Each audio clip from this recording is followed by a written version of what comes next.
Your throat is closing. The air is nothing but dust and hot stone, and every breath you pull takes more water out of you than it gives back.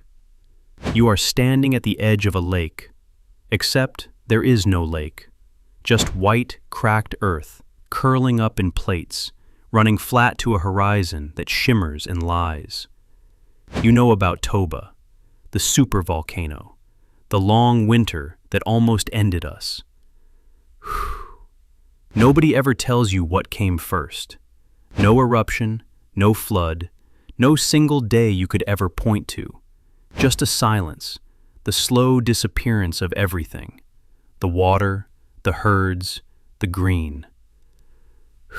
45,000 years of drought.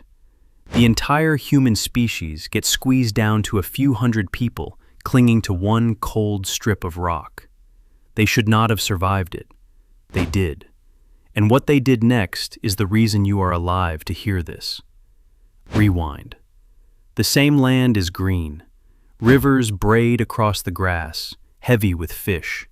Herds move in clouds of dust, thick enough to chew. For 2 million years, Africa has been generous, a continent that fed everything that crawled, ran, or stood up on two legs and walked across it. Then it stops. Not in a day. A river you trusted last season is a string of pools this season. The next year, it is mud. The herds thin, then vanish, following water you cannot find. A child points at a dry riverbed and asks where the fish went, and the adults say nothing, because they have never seen this either. And right now, scattered across Africa, there are thousands of bands of humans just like this one. Hold on to that number, because the question that should frighten you is simple. Where do they all go? Here is where it gets strange. There is no enemy to fight. The thing killing the world is the absence of a thing, water, and you cannot win a war against an absence. Lake Malawi today is one of the deepest lakes on Earth, a green wall of life. Step into this moment, and it is a shrinking puddle ringed by cracked mud, its surface dropped by the height of a mountain. We know this because scientists drilled into its floor. In 2007, a team led by Scholz pulled up cores of ancient mud that record the rainfall, layer by layer, going back. Between 135 and 75,000 years ago, the record almost goes quiet. The pollen nearly disappears. So little grows that there is not even enough dead plant matter left to carry a fire. Picture this: a family, hollow-cheeked, walking, not running. There is nowhere to run to. They are moving toward the only direction with any moisture left in the air, the coast. Most of the others never make it, so who does? They reach the southern tip of Africa, a place we now call Pinnacle Point. And the people who arrive here do something no human had ever been desperate enough to do. They turn to the sea. Picture this: cold wind off a gray ocean. A group crouched on black rocks slick with spray, prying shellfish loose with raw fingers, brown mussels, limpets, turban snails, cracking the shells against stone and swallowing the meat raw, salt, and grit and seawater. This is survival scraped down to its floor. A man named Curtis Marion dug into this cave and found their leftovers.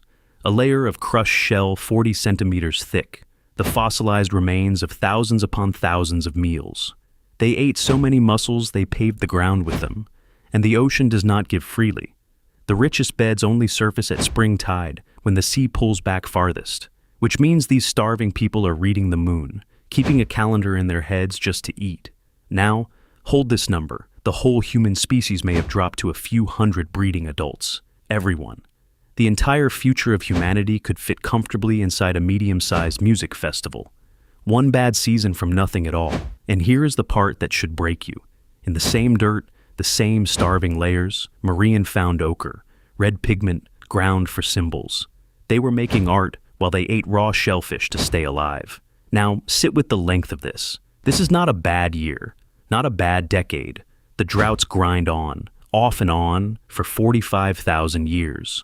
Do the math on that, and it stops sounding like history and starts sounding like forever. A girl is born on that coast. She spends her whole life cracking shells on cold rock, and she dies. And she has never once seen a lake, not a real one, not a horizon of open fresh water. Her mother never saw one. Her grandmother never saw one. The green Africa of the herds and the braided rivers is not a memory anymore. It is not even a story. It is gone.